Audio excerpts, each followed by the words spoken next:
If you inherit an IRA from your spouse, the good news is you usually have more options than any other beneficiary.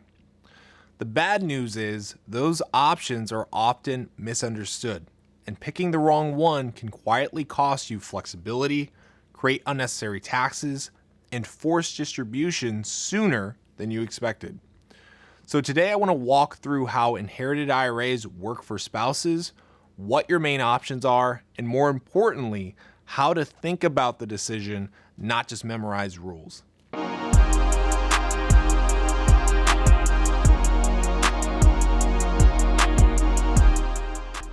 Welcome back, guys. If this is your first time here, my name is John Boyd. I'm a certified financial planner and I'm the founder of MDRN Wealth.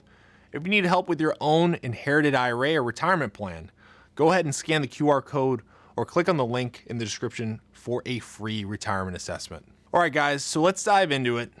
When a spouse inherits an IRA, the IRS gives them special treatment.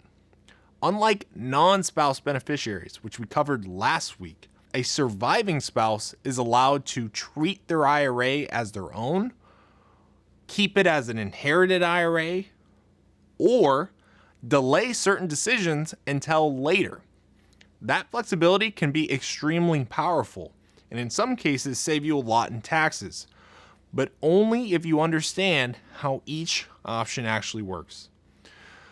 The two primary options for a spouse, as a surviving spouse, you generally have these choices. You can treat the IRA as your own. This is commonly called a spousal rollover, or keep it as an inherited IRA, sometimes called a spousal beneficiary IRA. There's no universally correct answer here. The right choice depends on your age, your income needs, and your tax situation. So your first option is to treat the IRA as your own. This is a spousal rollover. So we're going to go ahead and start with this one. This is where you roll the IRA you inherited into your own traditional IRA. Once you do that, the account is treated as if it was always yours. Required minimum distributions are based on your age, not your spouse's. You follow the normal IRA rules going forward. Now, when this option makes the most sense, it tends to work well when you're over age 59 and a half, you don't need income right away, you want to delay RMDs as long as possible, you want simplicity going forward. This option also unlocks something very important that you cannot do with an inherited IRA, and that's Roth conversions. You cannot convert money directly from an inherited IRA to a Roth IRA. But once you treat the account as your own IRA, Roth conversions become available. So that means that you can strategically move money from pre-tax to Roth, and you can spread those conversions over multiple years to potentially reduce your future RMDs and create more tax-free income later on in retirement. For many spouses, this becomes one of the most powerful long-term planning benefits of a spousal rollover.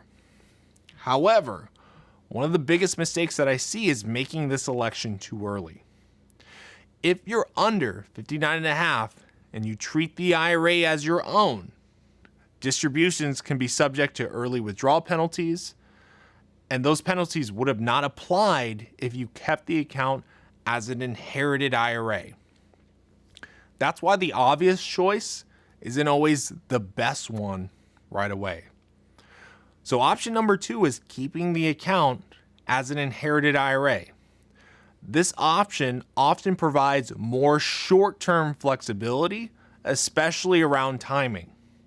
So depending on the situation, this can allow for access to funds before 59 and a half without early withdrawal penalties, the ability to delay RMDs until the year your spouse would have reached RMD ages in some cases, and then this can be especially helpful if you're younger than your spouse, you need income in the near term without penalties, or you're navigating a transition period after your spouse's death. And importantly, this choice is not permanent. In many cases, a surviving spouse will keep the account inherited for a number of years and then later roll it into their own IRA when penalties are no longer a concern and Roth conversions make sense. Now let's talk about RMDs, because this is where things often get overcomplicated. Here's a clean way to think about it. If you treat the IRA as your own, RMDs are based on your age. If you keep it as an inherited IRA, RMD timing can depend on whether your spouse had started RMDs and how old your spouse was at death. The key takeaway is this: spouses have the ability to delay, reset, or restructure RMD timing in ways non-spouse beneficiaries simply cannot. The real benefit isn't avoiding RMDs forever, it's having control over when they start and how taxable income shows up. Now, when I'm helping a surviving spouse to decide what to do, I usually walk through 3 questions. The first is, do you need income before 59 and a half? If the answer is yes, keeping the account as an inherited IRA, at least temporarily, often makes the most sense. Second, are Roth conversions likely to be part of your long-term plan? If yes, treating the IRA as your own at the right time becomes very important. Third, what does your tax picture look like over the next several years? This is where planning really matters, especially if there's a window of lower income before Social Security or before RMDs begin. The best answer often is not this or that, but it's sometimes this now and then that later. So let me show you a quick example. Let's say a married couple is 55 years old and one spouse passes away. The surviving spouse inherits the IRA and decides to keep it as an inherited IRA. The reason for that is simple. Because they're under 59 and a half, keeping it inherited allows them access to those funds without any early withdrawal penalties. Now let's fast forward a bit. Say that surviving spouse is now 65. Maybe Social Security has started, income is more predictable, and they can now focus their planning to more focusing on Roth conversions. At that point, the surviving spouse can roll the inherited IRA into an IRA in their own name. Once they do that, the account is treated as their own IRA, and that's what opens the door to doing Roth conversions. So the strategy here isn't just choosing one option forever. It's using the inherited IRA for flexibility earlier on, and then transitioning to a spousal rollover later when Roth planning makes sense.